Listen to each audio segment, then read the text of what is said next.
Yo voy a platicar o voy a comentar con ustedes una presentación que he denominado Decálogo para el éxito de las ciudades. Bueno, el objetivo de esta presentación es expresar las características o requisitos que se deben atender para hacer de las ciudades un espacio único de innovación. Además, también buscaría profundizar en los factores implicados en su progreso o su declive y en algunas políticas urbanas que pueden favorecer o al menos no retrasar su capacidad de realizar condiciones adecuadas en su territorio. Bueno, ¿qué es una ciudad exitosa? ¿No? Esa sería una primera pregunta que deberemos responder. Para plantear una primera aproximación a la ciudad exitosa, es necesario precisar que la definición de éxito tiene su origen en el término latino exitus, que significa salida. Y por tanto es un concepto que se refiere al efecto o a la consecuencia adecuada de una acción o emprendimiento. Bajo esta premisa, y en términos muy generales, las ciudades exitosas comparten tres elementos claves.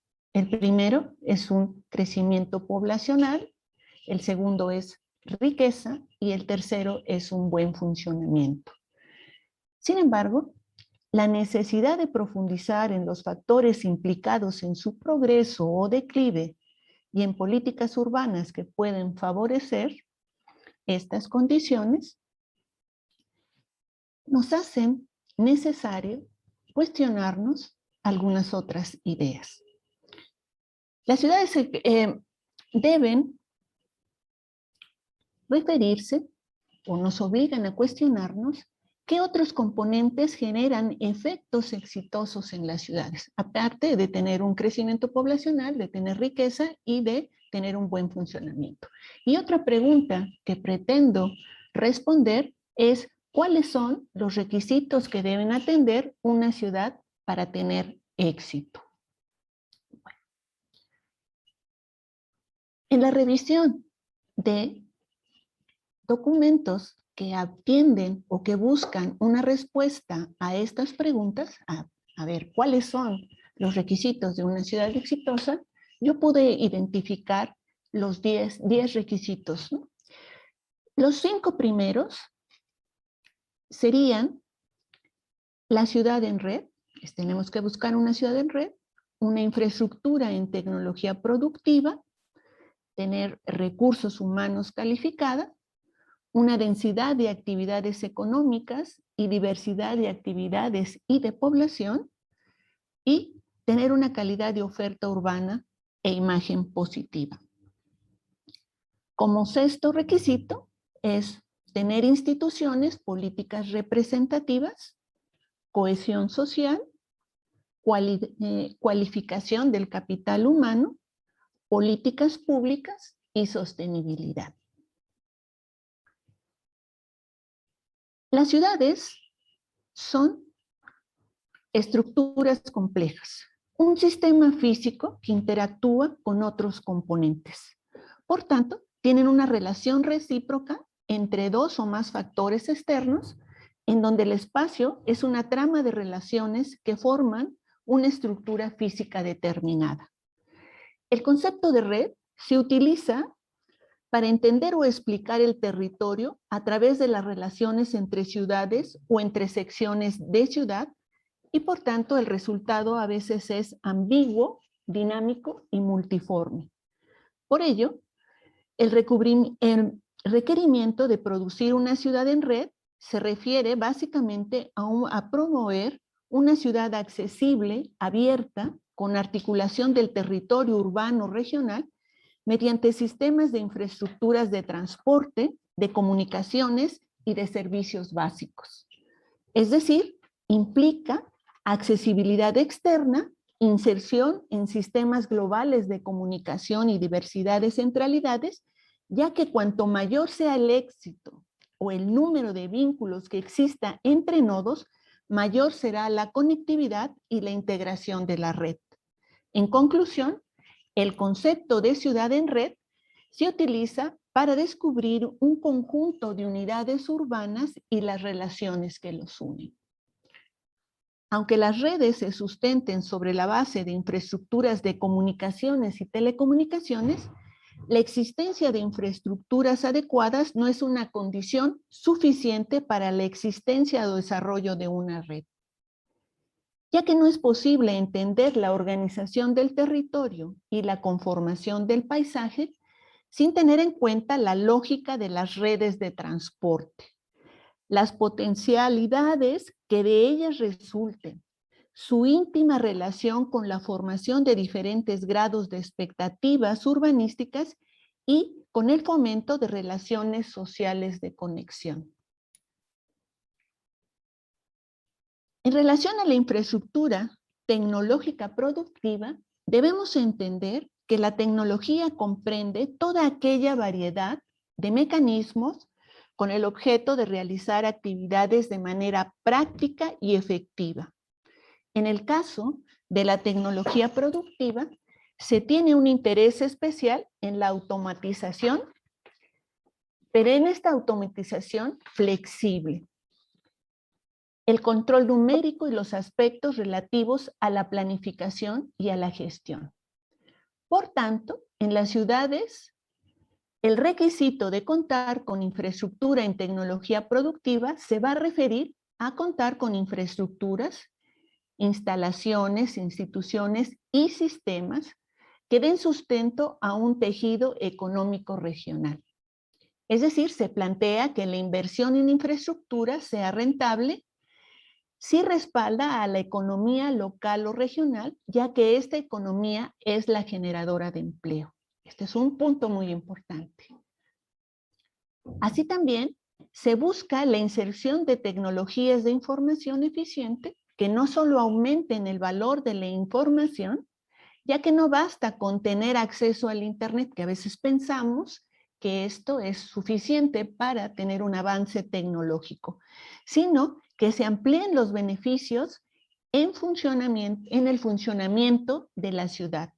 Así que para alcanzar el éxito en las ciudades tenemos que comprender el funcionamiento de los servicios urbanos, ya que a medida que la ciudad prospere,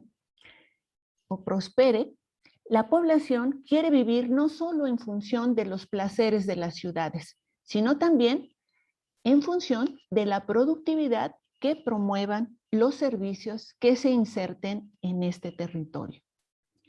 Por ejemplo, una infraestructura de tecnología productiva muy relevante en la ciudad es el surgimiento de nuevas formas de transporte, ya que los descubrimientos tecnológicos permiten la producción a gran escala de formas más veloces de desplazamiento para, de ser preciso, construir una nueva red y utilizar esta tecnología con la cual la población y las empresas cambian de ubicación geográfica para aprovechar las ventajas de esta nueva forma de trasladarse. Cuando hablamos de recursos humanos calificados, tenemos que tener en cuenta de forma muy importante que sin capital humano no hay ciudad exitosa. Una ciudad debe atraer a gente con talento y permitir que colaboren, ya que con las destrezas de sus habitantes y no con las infraestructuras urbanas, se augura el éxito o fracaso de una ciudad. Las ciudades, por tanto, deben contar con recursos humanos calificados en una gran diversidad de sectores y niveles, además de considerar una formación continua. Aquí es muy importante precisar que la articulación universidades-empresas, una inversión flexible y mixta en innovación y diseño, contar con espíritu empresarial y con una capacidad de adaptación a los cambios de entorno se vuelven muy importantes. Así pues, la educación es el factor más importante a la hora de pronosticar el crecimiento urbano, ya que la productividad per cápita aumenta considerablemente cuando en una ciudad hay un nivel o un buen nivel de educación. Las ciudades y los centros educativos que se complementan entre sí generan que la política educativa sea un ingrediente fundamental de la prosperidad urbana. Por tanto, para mejorar la educación hacen falta reformas sistemáticas, no solo dinero. O sea, también es importante considerar que la proximidad física de y en las ciudades aumenta la creatividad cooperativa, ya que las ciudades prosperan fomentando la competencia y la diversidad de las innovaciones.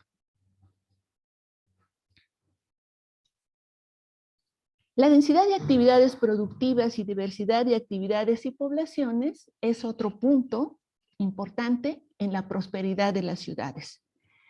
El requisito de la densidad se va a referir no solo a buscar la capacidad de actividades económicas que generen un entorno favorable para el desarrollo y atracción de nuevas y tradicionales actividades, sino también el considerar que los núcleos urbanos densos son lugares ideales para la gestación de nuevas ideas y que los bajos niveles de densidad de población son inseparables de la vida en torno al automóvil.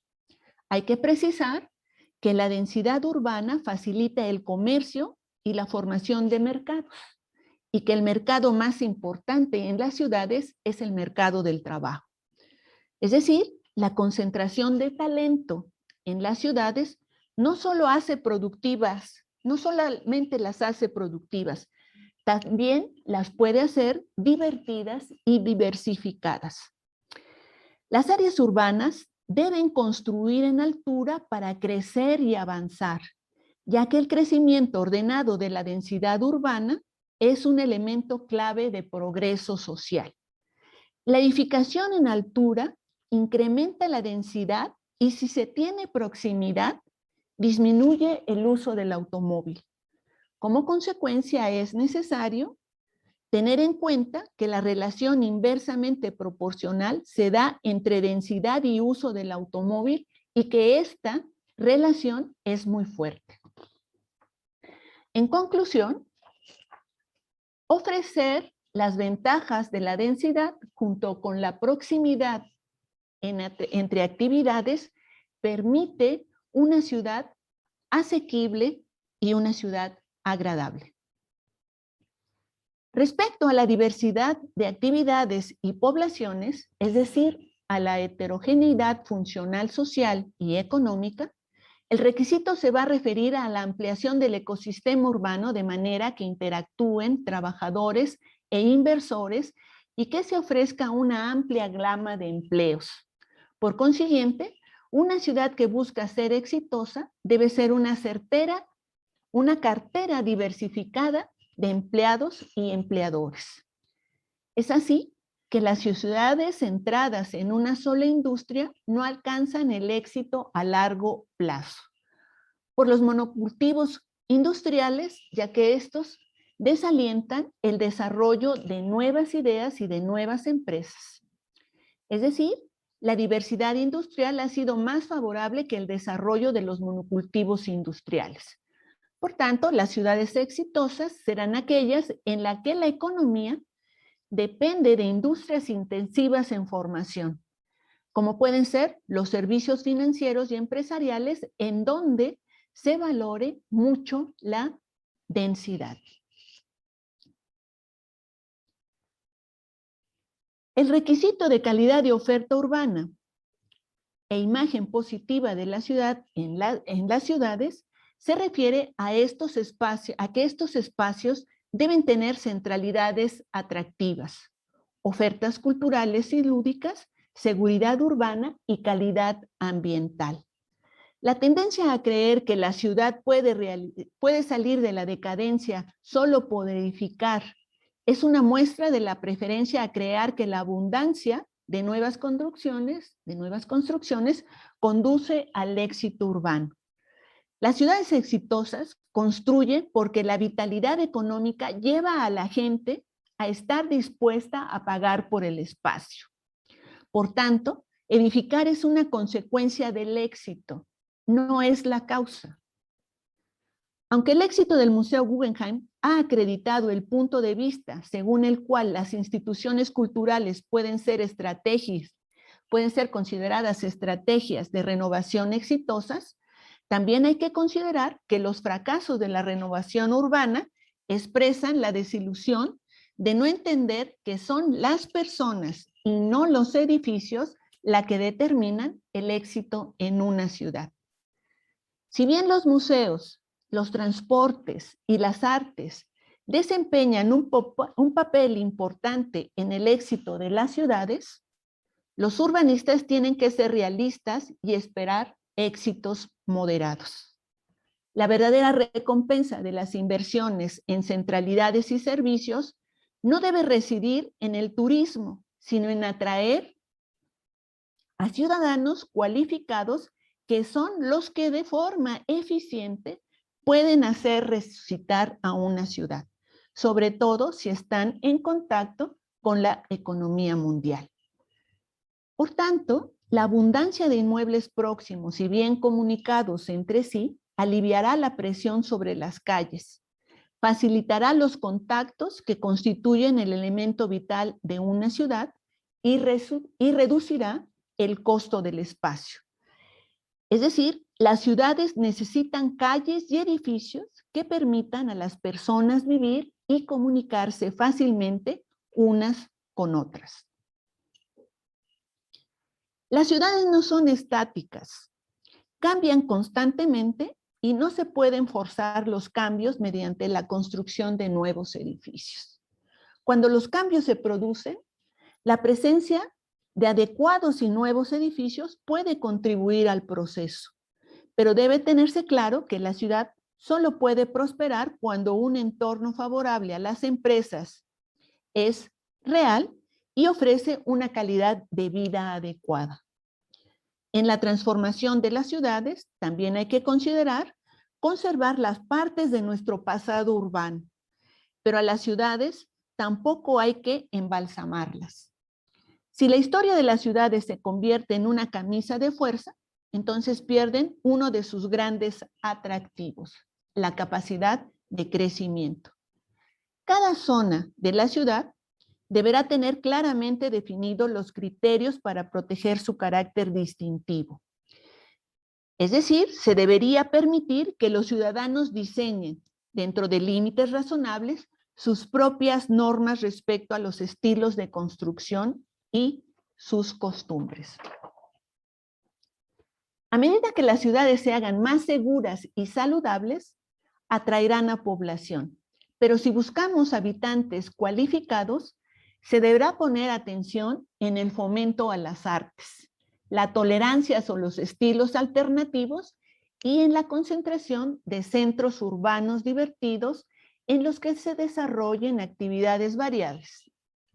Además, deberán mejorarse los servicios fundamentales que caracterizan a estos territorios, como son calles seguras, trayectos de ida y vuelta al trabajo veloces y, sobre todo, una buena educación. Respecto a las instituciones políticas representativas, las ciudades deben contar con organismos eficientes y con transparencia en los procedimientos administrativos. Es decir, las ciudades deben tener programas públicos fiables que reduzcan los márgenes de incertidumbre. Es así que el éxito de las ciudades depende del desarrollo de sus instituciones, de las reglas que influyen en cómo funciona, principalmente la economía, y de los incentivos que motiven a las personas. Bajo estas premisas, se pueden identificar 3 factores principales de éxito. La diferenciación clara entre sus instituciones, las reglas de funcionamiento de la economía y los incentivos que motiven a las personas.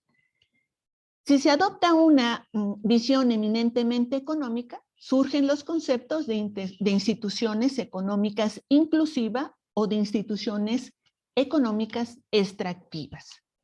¿Qué es una institución económica extractiva? Son instituciones económicas que tienden a la concentración de la riqueza y al poder en manos de una reducida élite. El caso que mejor ilustra este concepto es el monopolio. ¿Qué es una institución económicamente inclusiva? Son instituciones económicas que tienden a la desconcentración de la riqueza y el poder, generando una amplia clase social media, entre otras consecuencias. Estas instituciones buscan la eliminación de monopolios, la libre competencia y el incremento de la innovación y la tecnología. Para la generación de estas instituciones es necesario que las instituciones políticas sean también inclusivas.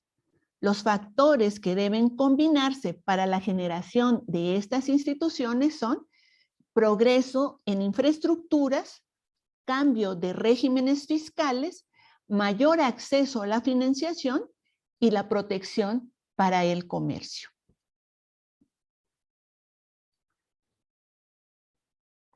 Buscar la cohesión social en las ciudades tiene como finalidad la reducción progresiva de las desigualdades sociales, de reglas tácitas y pautas de comportamiento que garantizan una relativa seguridad en las relaciones económicas y sociales.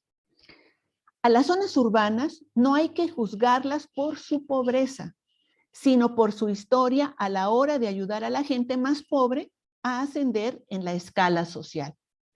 Si una ciudad atrae a población menos afortunada y la ayudan a mejorar, se está cumpliendo con éxito una de las funciones más importantes de los espacios urbanos.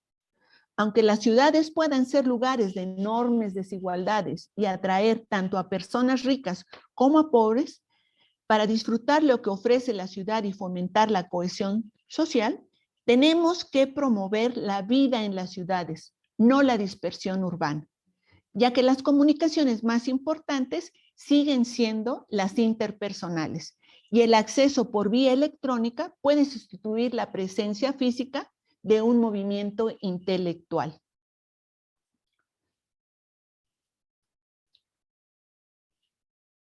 Las ciudades en las que abundan los trabajadores cualificados han tenido más éxito que aquellas en las que se tiene una capacidad menor.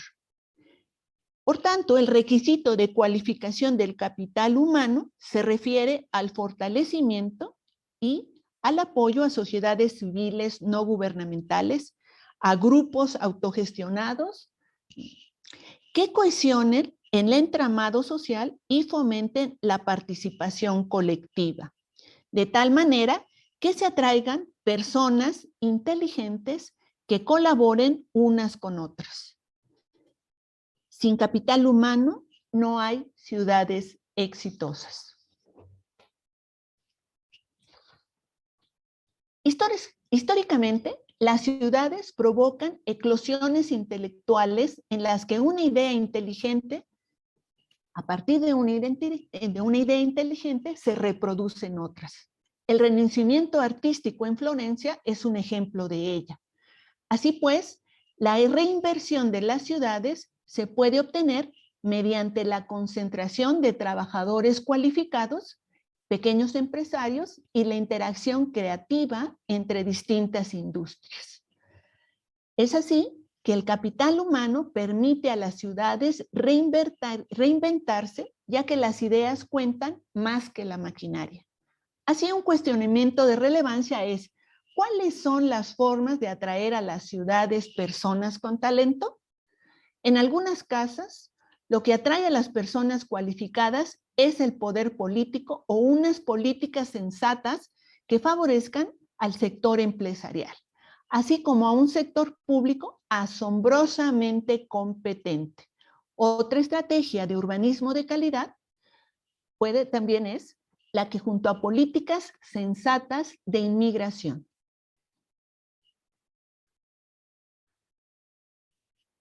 Es un hecho que las políticas que decida desarrollar un gobierno generarán consecuencias en múltiples sentidos, tanto verticales como horizontales. Por tanto, el requisito de contar con políticas públicas de proyección exterior e interior se refiere a la definición de acciones que conciban la ciudad como un producto complejo con múltiples relaciones que permitan tanto su desarrollo interno como su entorno. Debe asumirse que una ciudad con políticas inteligentes es capaz de dar solución a los problemas generados por su crecimiento. Así, en las ciudades, una de las prioridades debe ser evitar políticas que favorezcan la dispersión urbana, además de aquellas que desalienten la construcción y que incrementen el precio de la vivienda. Debemos precisar que aunque las ciudades exitosas tienen que construir para satisfacer una creciente demanda de espacio, no quiere decir que edificar sea el fundamento del éxito de una ciudad. En los últimos años, un error de política urbana ha sido invertir en construcciones en lugar de hacerlo en las personas. El crecimiento, en específico la densidad, ayuda a que las ciudades prósperas sigan siéndolo y a diversificarse. No así las limitaciones de altura y la fijación de volúmenes de edificación. Controlar la construcción en espacios urbanos densos tiene mucho sentido. Pero hay que sustituir la complicación de los reglamentos que limitan la construcción por reglas sencillas. Es decir, hay que instituir reglamentos sensatos y sin complicaciones. ¿Por qué? Porque las ciudades desempeñan un papel tan decisivo en la economía y en la sociedad que debemos suprimir las barreras artificiales que les impidan avanzar. El mundo sería un lugar más productivo y más justo si nuestras políticas estuvieran caracterizadas por una mayor neutralidad espacial. La relevancia de este requisito radica en que con base a las políticas que decida desarrollar un gobierno, se generan instituciones inclusivas o extractivas, con independencia de su herencia histórica, de la zona geográfica en la que se encuentra, de la cultura, de los vecinos que tenga e incluso del clima imperante. Por ejemplo, las inquietudes medioambientales deberían estimular una política fiscal que anime a la población a vivir en residencias, si no modestas, sí adecuadas para desarrollar una vida empática con el medio ambiente, ya que las deducciones de intereses hipotecarios nos incitan a tomar el rumbo contrario y animan a la población a comprar viviendas más grandes que muchas veces se ubican en enclaves periféricos. Otro ejemplo de la importancia de la definición de políticas en las ciudades es que para ofrecer igualdad de condiciones debería cobrarse a los conductores por la contaminación que provoca el consumo de gasolina y ese dinero no debería devolvérsele en forma de más carreteras. Al no gravar de forma apropiada el consumo de energía, estamos subvencionando implícitamente estilos de vida suburbanos intensivos en consumo energético e incitando a la población a abandonar las ciudades.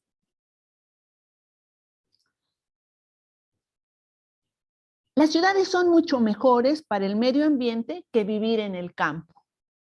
Puede que habitar en el bosque sea una buena forma de demostrar el amor por la naturaleza, pero en realidad es mucho menos perjudicial para el medio ambiente vivir en las zonas urbanas, ya que una densidad menor se traduce invariablemente en mayor desplazamiento, más tráfico, y eso requiere consumir energía. Así, los habitantes de los barrios residenciales periféricos consumen mucha más energía y emiten mucho más carbono que los habitantes de las urbes. Las ciudades son verdes, aunque no lo parezcan. Vivir en un medio de gran densidad y caminar mucho debido a la proximidad es mucho más respetuoso del medio ambiente que vivir en un enclave residencial de baja densidad e ir en auto a todas partes. Por tanto, el requisito de sostenibilidad tiene como finalidad hacer previsiones en la estructura física del espacio urbano regional a mediano y a largo plazo, de tal manera que se reduzcan los desequilibrios, los derroches de recursos y que se asegure la capacidad de integración y de evolución del territorio.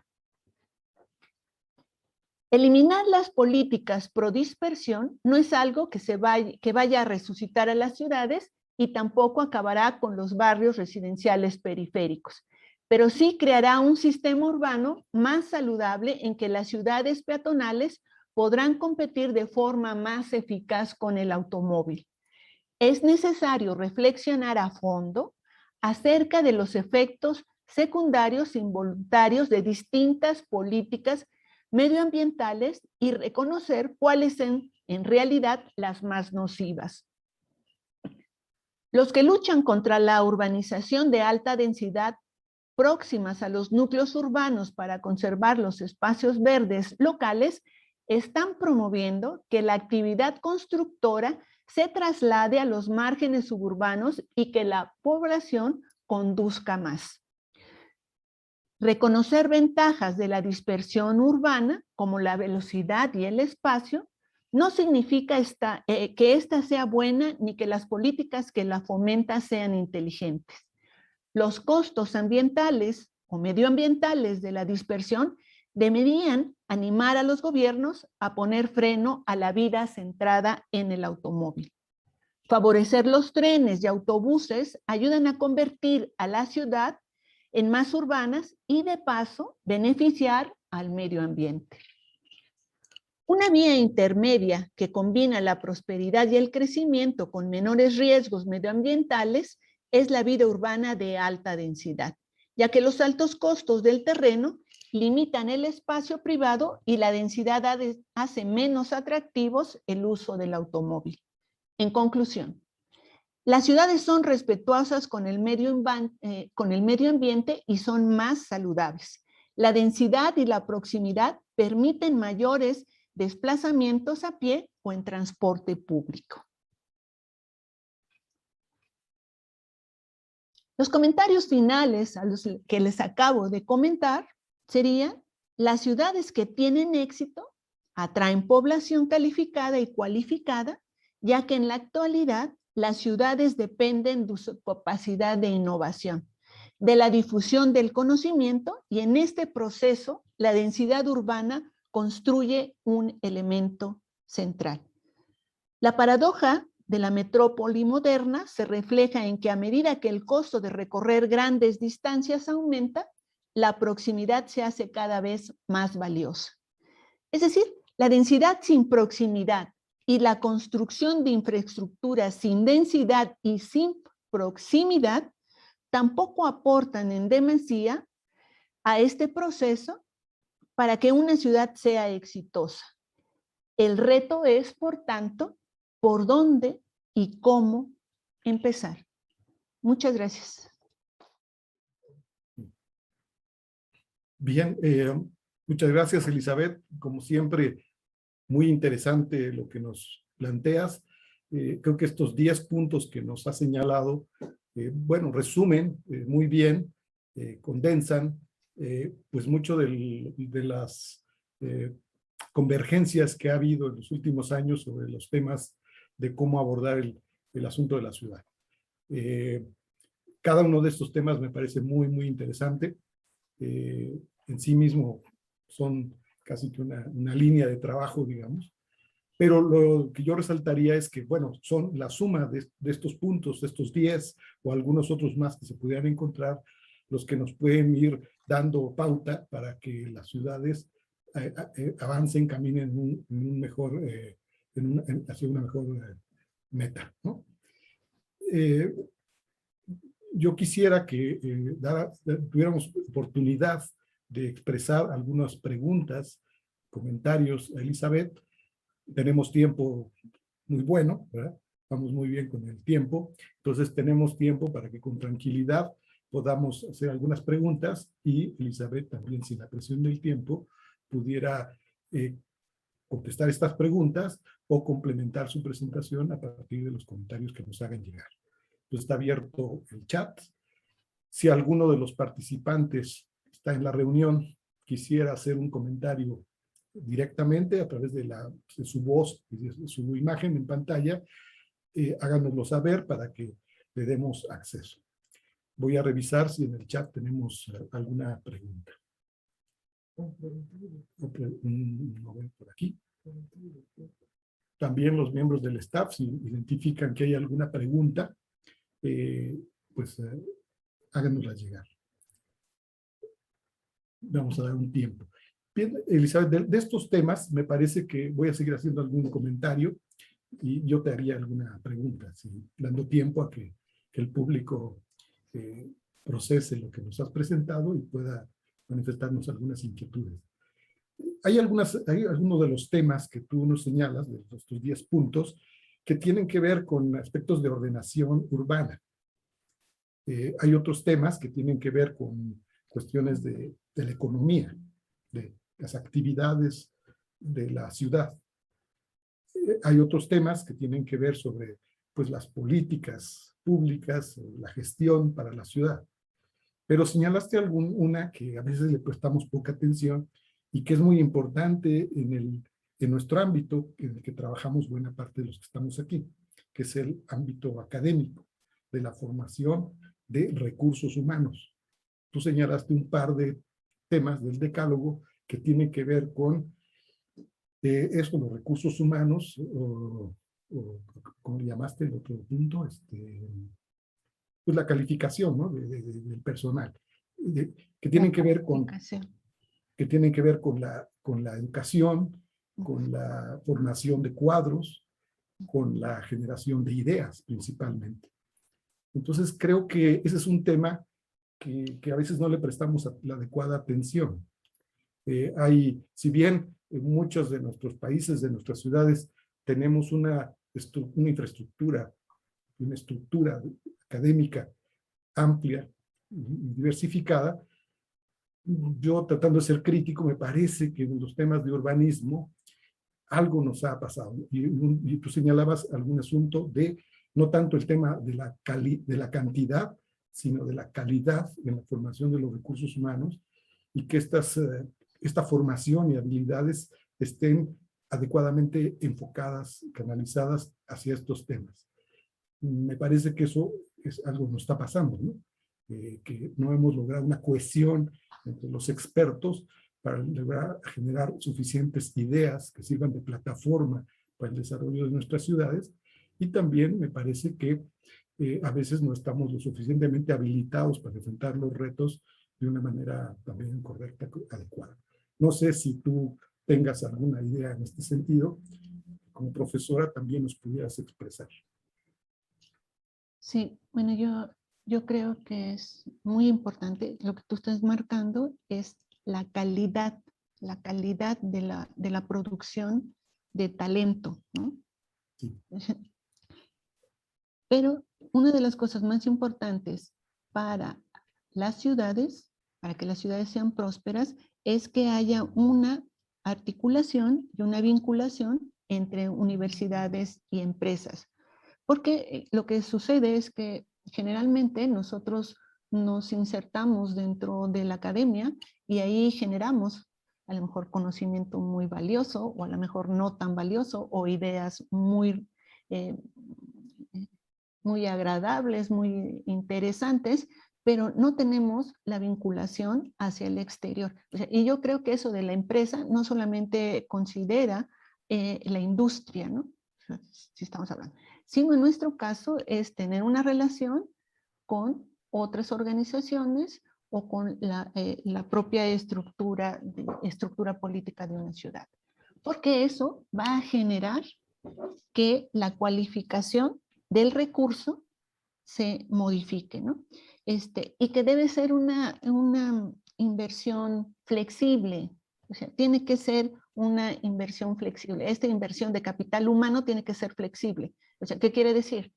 Que si nosotros estamos en la academia, generamos a partir de literatura, a partir de hipótesis, a partir de teoría, podemos generar una idea muy significativa, también nos permitamos que esas ideas sean flexibles y que permitamos otros puntos de vista y las mezclemos, ¿no? Por eso también se habla de que la calificación en el recurso humano también tiene que ser diversificada. O sea, creo que la especialización excesiva en los cuadros académicos o en las universidades tampoco genera esta condición de requerimiento de recurso humano calificado flexible y mixto y diversificado. O sea, se está atendiendo, igual que así, a mí me hago como una analogía en relación a la planificación en el proceso del zoning, ¿no? O sea, se especializó tanto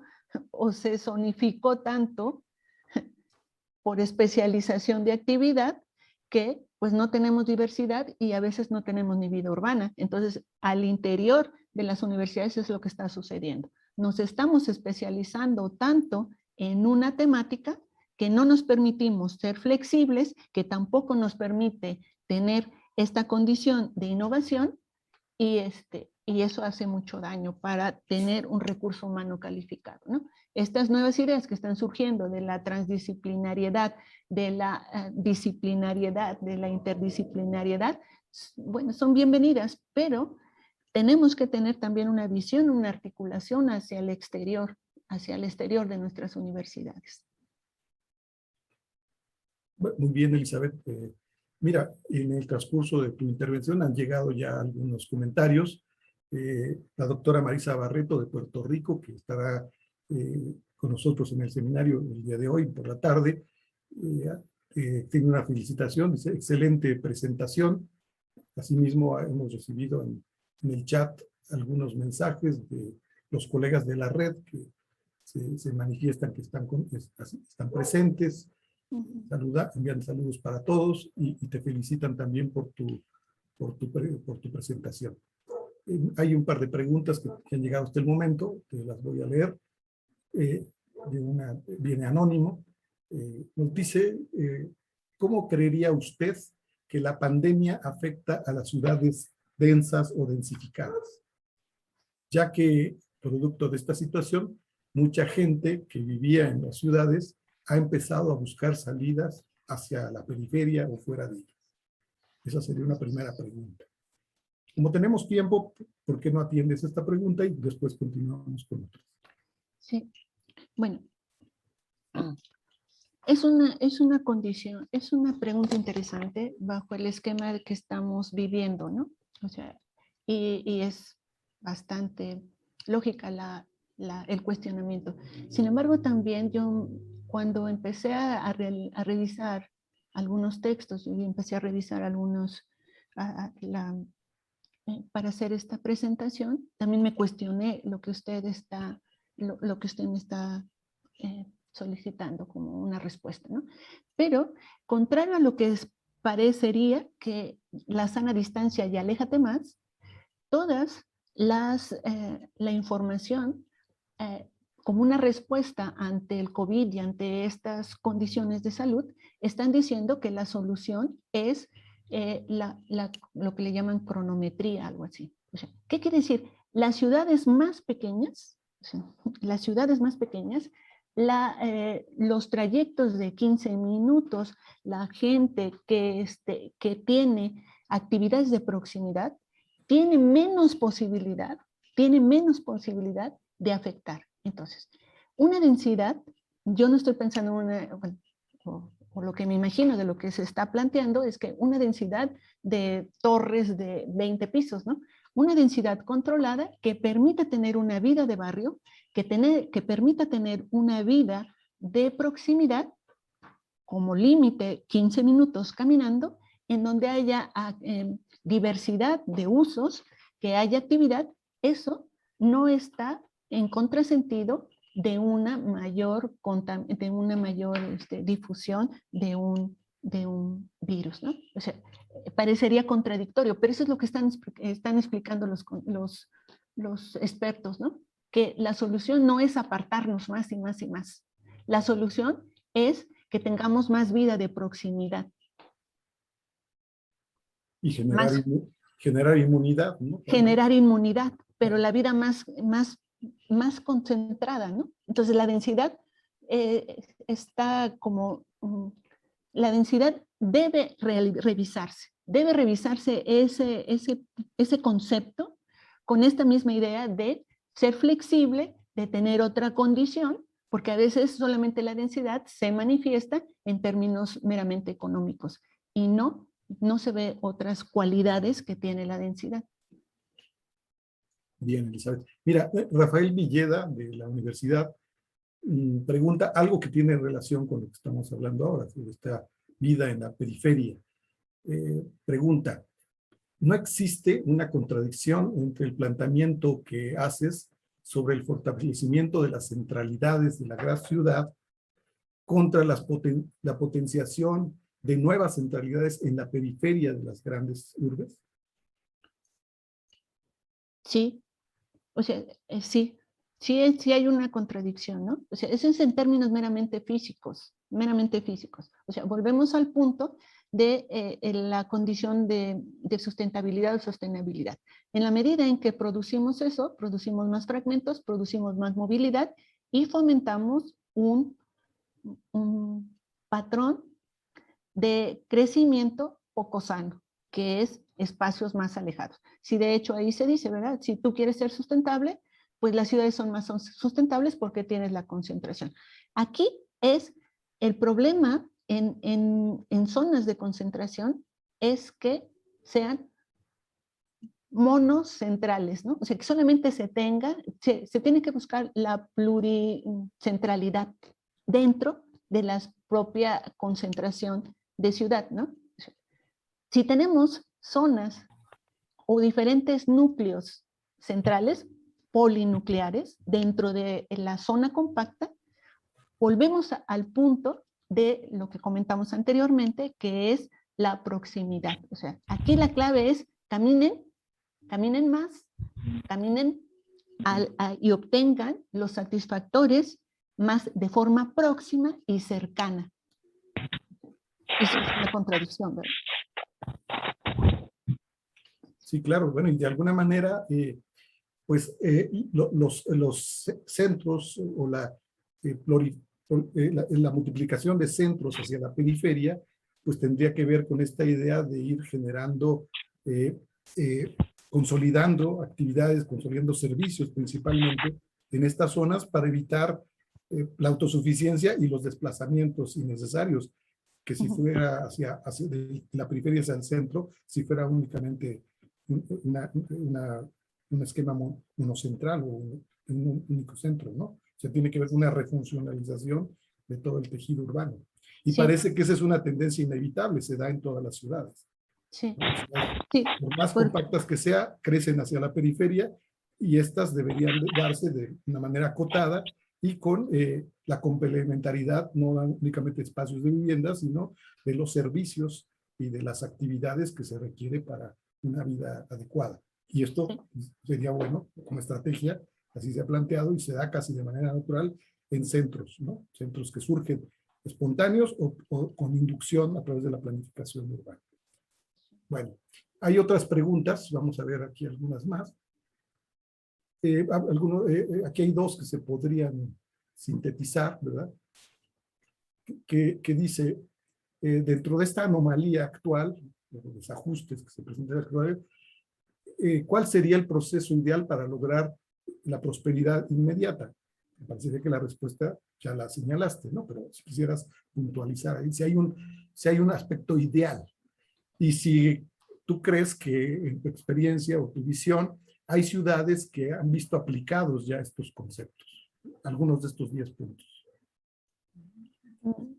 Bueno, pues tendríamos que insistir nuevamente en esta idea de que las ciudades tienen que ser polinucleares, que debe buscarse la actividades de proximidad, que debe buscarse el funcionamiento interno, ¿verdad? Hacia el interior de esas zonas, de esos espacios temporales, porque hay una condición, aquí viene un concepto de espacio temporal, de la temporalidad de la movilidad, eso sería, y yo pienso que todas las estrategias de esto de la prosperidad van enfocados, casi todas, se enfocan en la construcción de infraestructura. Y ya vimos que no es lo único, O sea, todos estos ejercicios del Guggenheim, de la construcción de equipamientos para olimpiadas, para, para condiciones de exposiciones universales y todo eso, ellos piensan que, o se piensa que a partir de la construcción de esa gran infraestructura se va a generar se va a generar el progreso y la prosperidad. Y no siempre es así. O sea, no siempre es así. Yo pienso que es muy difícil que en alguna ciudad se hayan aplicado estos 10 puntos, porque la base para que tengas atractividad en la ciudad siempre va a ser la condición de que tengas recursos calificados y cualificados, o sea, la educación, el punto inicial que hablamos de eso. Si va a ser atractiva una ciudad, va a ser por esas condiciones. Y en función de eso se va a dar el crecimiento, se va a dar la construcción, se va a dar otras condiciones. ¿Sí? Entonces, es muy difícil que se dé en una ciudad los 10 puntos porque, tú lo dijiste hace rato, se le da poca importancia a la parte del recurso humano, ¿no? O sea, se piensa que eso no es una cuestión urbana, o sea, no es una cuestión de temática urbana, de planificación urbana, es una temática de otra especialidad, probablemente de pedagogía, de sociología, de otra especialidad, pero no se ve como un elemento importante dentro de la planeación de la ciudad. Y eso debe ser importante, ese es un elemento muy relevante. Muy bien, bueno, en relación a esta respuesta que nos has dado ahora, en la infraestructura, que no es exclusivamente la infraestructura, Eduardo de Nodo Guayaquil nos pregunta, ay, Dios mío, se me borró aquí el chat. Bueno, nos preguntaba que si que si había algo más que la infraestructura. Creo que con tu pregunta ya lo has respondido. También, bueno, digo, no sé qué pasó, se me borró el chat. Al equipo técnico, si está ahí detrás de mí. Ah, ok. Aquí ya lo estoy viendo de nuevo. Había una pregunta de Oaxaca. Bueno, no voy a... la Oaxaca la atenderé después, en el sentido de que si existen algunos, que consideras que existen parámetros cuantitativos para medir esto del éxito o la prosperidad en la ciudad. Lo que nos hablaste fueron de algunos conceptos, pero ¿crees tú que se pueda medir cuantitativamente esto? Creo que se ha medido en términos económicos. O sea, la prosperidad siempre se ha referido a la condición económica. Y eso que también considero que no es, que es un error, ¿no? O sea, la planificación es muy compleja, una ciudad es un ente muy complejo, la economía es una parte del funcionamiento de la ciudad, es importante, pero no es el único, y entonces todos los indicadores de prosperidad van en relación a indicadores económicos. Pero pueden generarse otros. O sea, yo vuelvo a insistirle en esto de la densidad, ¿no? La densidad. Hay quienes opinan que la densidad no debería, en nuestro caso, en nuestro país, referenciarse a esta idea del COS y el CUS y cosas de esas, ¿no? Sino que debería tener otra forma de tener indicadores. Y creo que en las universidades de eso deberíamos estarnos ocupando. Deberíamos estarnos ocupando en la generación de otros indicadores para medir la prosperidad, no en términos económicos, porque se mide en términos económicos. ¿Cuál es el Producto Interno Bruto? ¿Cuál es el porcentaje del Producto Interno Bruto que le corresponde a cada persona?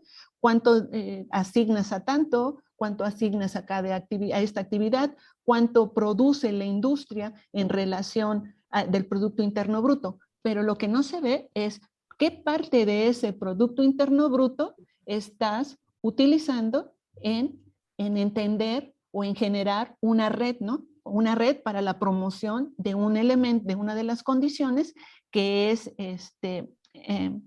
la densidad económica y la diversidad de actividades de población, o para promover infraestructuras de tecnología productiva.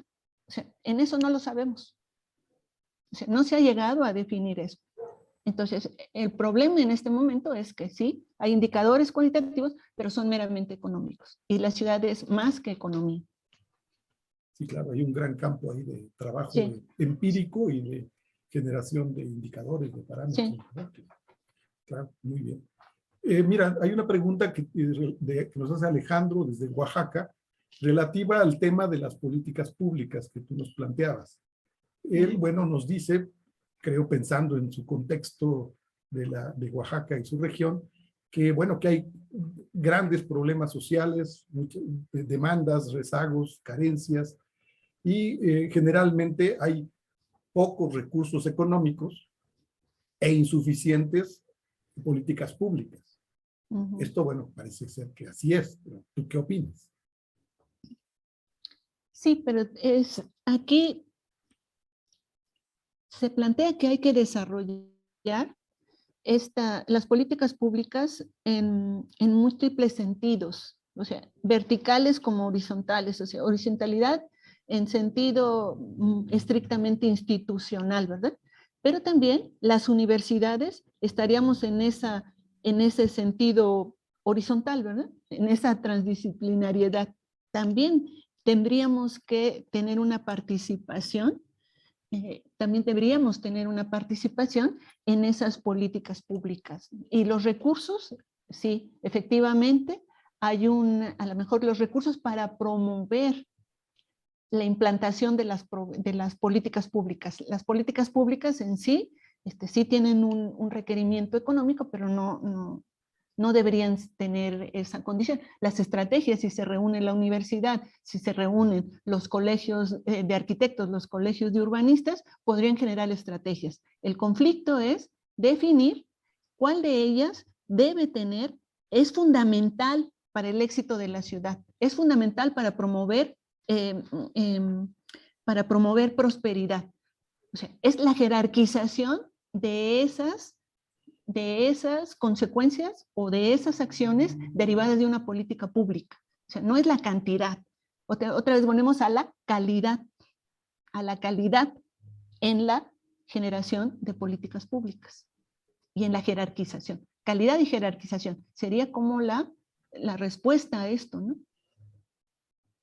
Claro. Bueno, también yo añadiría que depende qué estamos pensando en cuanto a recursos económicos. Estamos pensando en recursos públicos, o sea, recursos del gobierno local, siempre van a ser limitados. A veces diría, bueno, pero es que los gobiernos provinciales, estatales o nacionales tienen más recursos. Sí, pero siempre son limitados. Y creo que en nuestro medio esa es una idea de que los recursos para la ciudad tienen que ser recursos públicos. Y creo que la sociedad plena genera un capital económico impresionante. De hecho, cada familia construye su vivienda, compra su apartamento, y genera bienes privados que, si los sumamos, representan un capital invertido en nuestra ciudad, es muy, muy importante.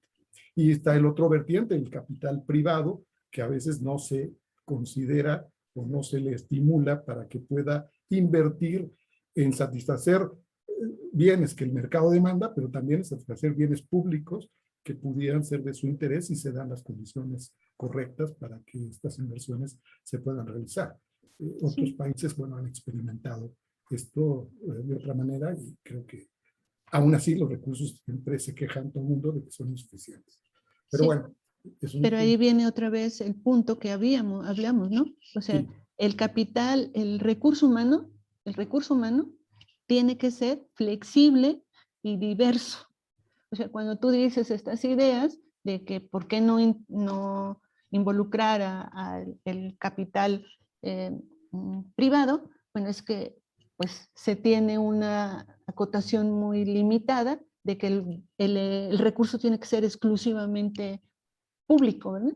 Y no se permite esa condición flexible y mixta y diversa que permita una innovación y diseño de otros procedimientos y otras formas de atender el requerimiento, ¿no? Claro.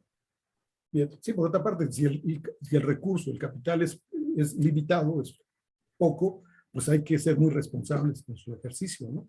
Hacia sectores o puntos estratégicos que puedan tener el mayor beneficio posible. Eso creo que cualquier administrador lo sabría, pero bueno, la práctica a veces no se nos da, ¿verdad?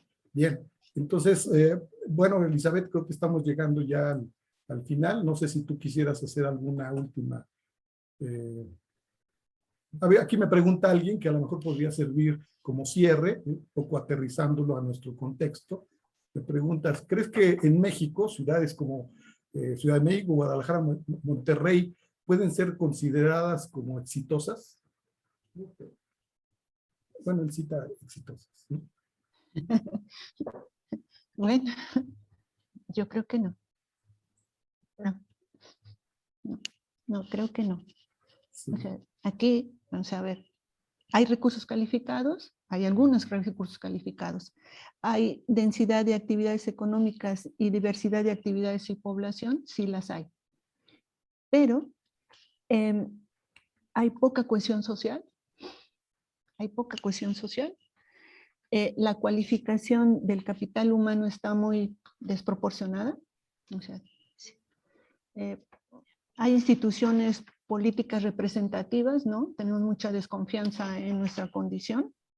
Hay ciudad en red, no nos podemos poner de acuerdo en que si el semáforo en la Ciudad de México es naranja y que en el Estado de México, en la ciudad próxima, es amarillo, ¿verdad? O sea, no lo hay. O sea, hay calidad de la oferta urbana y imagen positiva de la ciudad. Bueno, pues hay oferta urbana en estos tres. Imagen positiva de la ciudad, no siempre, o sea, no siempre. A veces hay otras condiciones y sobre todo la condición que estamos viviendo de violencia ahora en nuestro país, pues no, ¿verdad? Eso no da para más. Hay políticas públicas, sí hay políticas públicas, no jerarquizadas, no programadas, no de forma inteligente. Hay condiciones de sustentabilidad, bueno, hay acciones o actividades, pero diversas, así muy focalizadas. No hay una integración en esto de la ciudad que se marca como una ciudad en red. Entonces yo creo que en resumen, pues no.